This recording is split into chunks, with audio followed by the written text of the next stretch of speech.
Después de pasar 14 años en el corredor de la muerte, Karla Faye Tucker fue ejecutada por inyección letal. Pero para entender cómo terminó amarrada a una camilla, tenemos que retroceder a una noche de primavera en Houston, Texas. El 13 de junio de 1983, en las primeras horas de la madrugada, el silencio dentro de un apartamento en Houston se rompió para siempre.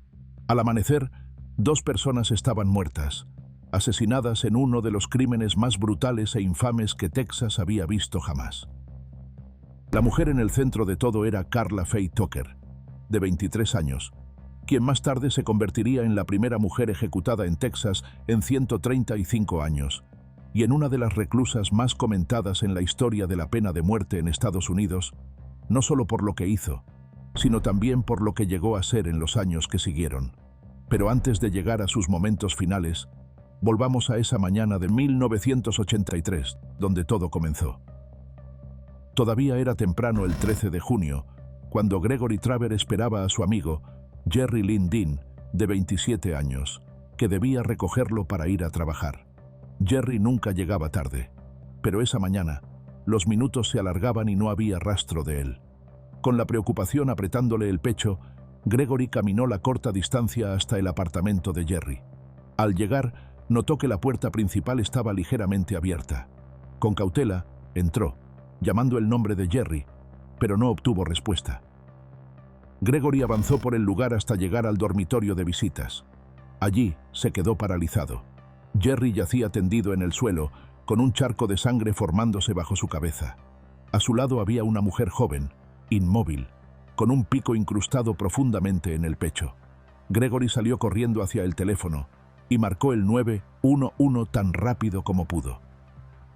Cuando la policía llegó, la escena era brutal. Tanto Jerry como la mujer, posteriormente identificada como Deborah Thornton, de 32 años, habían sido golpeados y atacados una y otra vez con el pico. Deborah había discutido con su esposo la noche anterior y había decidido pasar la noche en casa de Jerry. Probablemente pensó que era un lugar seguro para tranquilizarse, pero esa decisión le costaría la vida. Cuando los agentes los encontraron, el arma aún estaba clavada en el pecho de Deborah, y la preciada motocicleta de Jerry ya no estaba. Tampoco el camino, su billetera y el bolso de Deborah. El televisor y el estéreo habían sido retirados de su lugar y apilados como si estuvieran listos para llevárselos. Pero no había señales de entrada forzada. Quienquiera que lo hubiera hecho, había entrado y salido sin problemas. ¿Pero cómo? La respuesta había comenzado 3 días antes, en una pequeña casa de ladrillo al otro lado de la ciudad que apenas se mantenía en pie bajo el caos. Durante 3 días seguidos, el lugar tembló con música sin parar, risas y cuerpos tambaleándose de una habitación a otra. Y Karla Faye estaba justo en medio de todo. Se había estado quedando allí con Daniel Garrett, de 37 años, un hombre al que en su círculo llamaban doctor de pastillas. No era doctor en ningún sentido de la palabra, pero siempre tenía pastillas. Y esta vez no era diferente. La fiesta se suponía que era una celebración de cumpleaños para la hermana mayor de Karla Faye, Carrie Ann, pero no permaneció como una simple fiesta de cumpleaños por mucho tiempo. Se salió de control rápidamente. Lo que comenzó como un simple exceso se convirtió en un maratón de 3 días de drogas, alcohol y cualquier otra cosa que pudiera llevarlos al límite. La ropa desapareció. Las barreras también. Carrie había querido una orgía, y la gente que invitó estaba más que dispuesta a dársela. Todos los presentes, Danny, Karla Faye, Carrie y James Jimmy Leibrand, estaban atrapados en la misma espiral. Sus vidas se reducían a nada más que drogas y alcohol, y ese fin de semana no fue diferente. Había botellas de cerveza, whisky y tequila que tragaban acompañadas de puñados de pastillas. Era un banquete libre de destrucción, y lo devoraban como si fueran dulces. Encima de todo esto, había estado consumiendo una cantidad considerable de cocaína y speed casero, dijo Karla Faye más tarde. Normalmente no solía consumir speed. La heroína y los tranquilizantes eran mi preferencia porque soy una persona muy hiperactiva, y el speed siempre me ponía paranoica, me hacía enloquecer. Esa noche estábamos cocinando speed y empezamos a inyectárnoslo porque lo teníamos ahí. y yo amaba la aguja en mi brazo, lo que algunos llamarían una adicta a la aguja. Y mientras las horas se mezclaban unas con otras, la conversación volvía una y otra vez a Shaun Dean y a su matrimonio destrozado. Ella llegó a la fiesta con moretones, la nariz rota y el labio partido. Solo una semana antes, finalmente había dejado a Jerry Lynn Dean, su esposo motociclista, después de una golpiza más. Y esta vez, juró, era definitivo. Y no era lo único. Además de todo eso, Jerry le debía dinero a Danny por drogas. Así que, en algún momento después de las 2:30 de la madrugada del 13 de junio, Carla Fay, Danny y Jimmy decidieron dirigirse al apartamento de Jerry. El plan parecía muy simple. Lo intimidarían, tomarían el dinero que supuestamente debía y robarían su motocicleta, porque según ellos, no existía mayor insulto para un motociclista que meterse con su máquina. Danny incluso llevó una escopeta, por si Jerry no cooperaba. Carla Fay tenía una llave del lugar, que había obtenido de Shaun después de contarle el plan. Jimmy se quedó en el coche vigilando a la policía, mientras Carla Fay y Danny entraban y encontraban a Jerry durmiendo en el cuarto de huéspedes. Carla Fay se subió sobre su pecho y apoyó el pico en su cabeza, advirtiéndole que no se moviera. «O estás muerto». Pero Jerry intentó defenderse de inmediato, agarrándola de los brazos. Fue entonces cuando Danny intervino con un martillo y empezó a golpearlo. Jerry rogó por su vida, pero Carla Fay no se detuvo. Bajó el pico una y otra vez y más tarde le contó a su hermana que sonreía con cada golpe. Pero fue Danny quien finalmente dio el golpe final. Y ahí pudo haber terminado todo. Pero entonces, Carla Fay notó a otra persona en la cama, una mujer escondida bajo las sábanas. Deborah Thornton había estado allí todo el tiempo. Se desató una lucha entre las dos mujeres, y Danny intentó separarlas. Pero Carla Fay no había terminado. Tomó el pico otra vez y golpeó a Deborah una y otra vez hasta que el mango quedó profundamente incrustado en su pecho. Y nuevamente fue Danny quien dio el golpe final, clavando el pico en su garganta y dejándolo allí. Cuando Jimmy entró, el sonido de gorgoteos llenaba la habitación. Vio a Carla Fay, con un pie apoyado sobre un cuerpo, tirando del pico para liberarlo, sonriendo antes de balancearlo otra vez. Por fin sacó el hacha, la levantó sobre su cabeza, se giró, me miró y sonrió, y volvió a golpear al tipo. Al ver esto, salió corriendo de inmediato. Jimmy no quería tener nada que ver con aquello. Después, Carla Fay y Danny cargaron la motocicleta y piezas de Jerry en el camino, la llevaron a casa de Doug y se jactaron de lo que habían hecho. Carla Fay se reía diciendo, «Dan lo golpeó con el martillo y yo lo piqué. Y Doug, yo tuve un orgasmo con cada golpe del pico». Con eso, luego explicó, quiso decir que tuvo múltiples orgasmos durante el ataque. Después le entregó a Doug la billetera que habían tomado, que él más tarde tiró a la basura. Ese mismo día, abandonaron el coche en un estacionamiento cerca del Astrodome, y un par de días después arrojaron la motocicleta al río Brazos, intentando borrar sus huellas. Pero Carla Fay no se detuvo ahí. Más tarde, le dio la billetera de Deborah a su hermana, Carrie, como una retorcida regalo de cumpleaños. Pero Carrie la tiró con asco.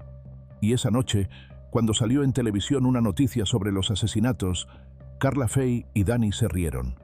Se autodenominaron los asesinos del pico, como si fuera una broma. Pero Carrie no se rió.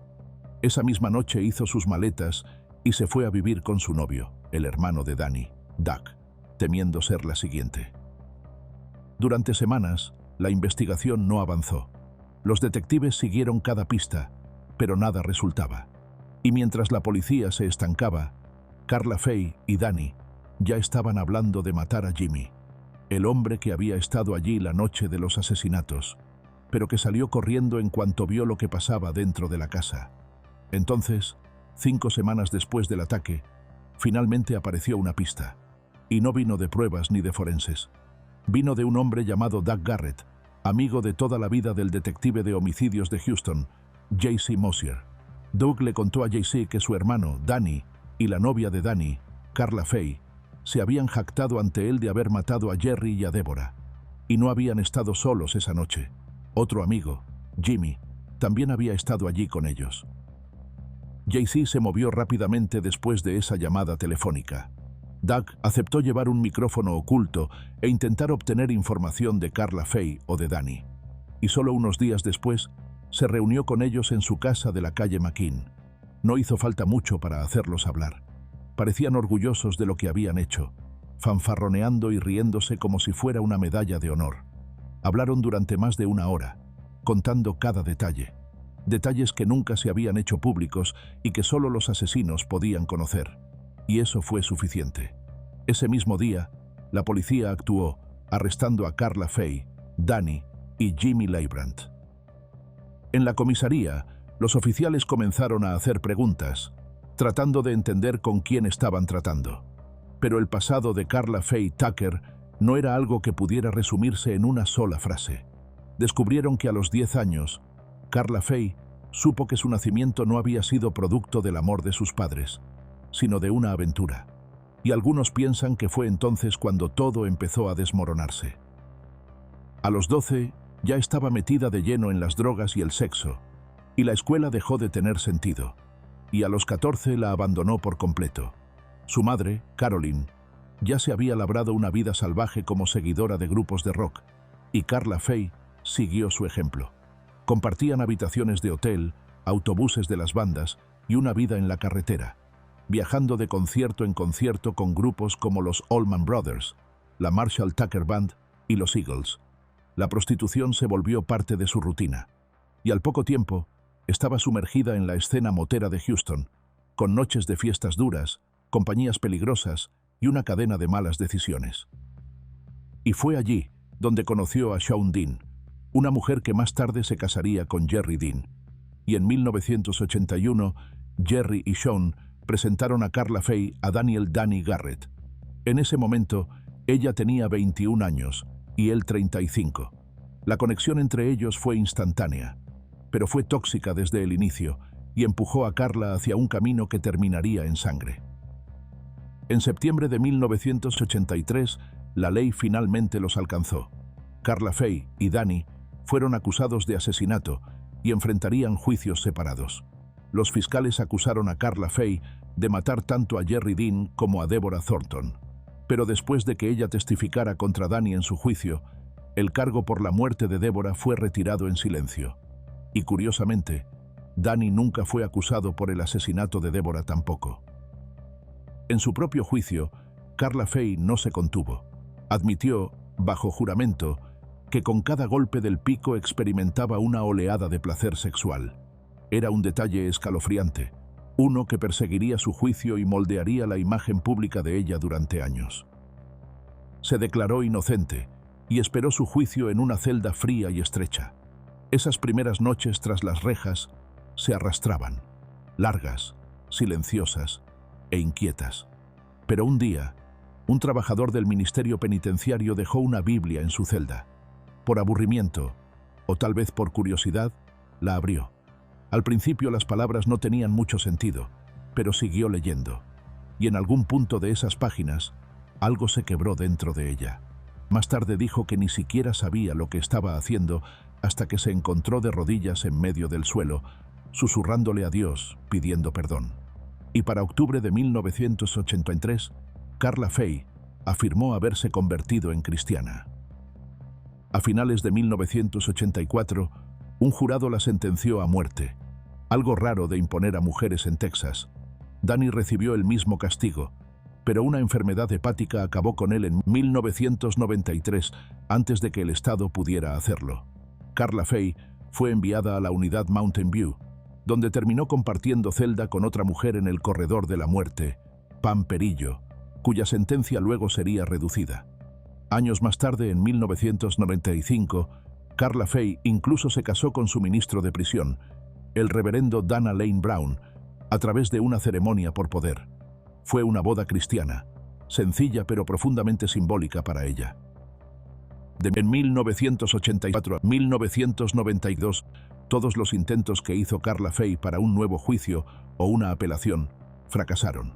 Luego, el 22 de junio, hizo un movimiento desesperado. Le pidió al Estado que le perdonara la vida. argumentando que la noche de los asesinatos estaba drogada.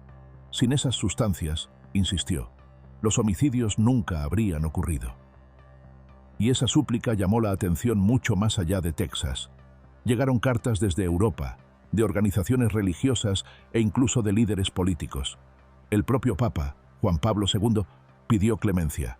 También lo hicieron el primer ministro italiano Romano Prodi, el presidente de la Cámara de Representantes de Estados Unidos, Newt Gingrich, el teleevangelista Pat Robertson y Ronald Carlson, el hermano de Deborah Thornton, una de las víctimas de Carla.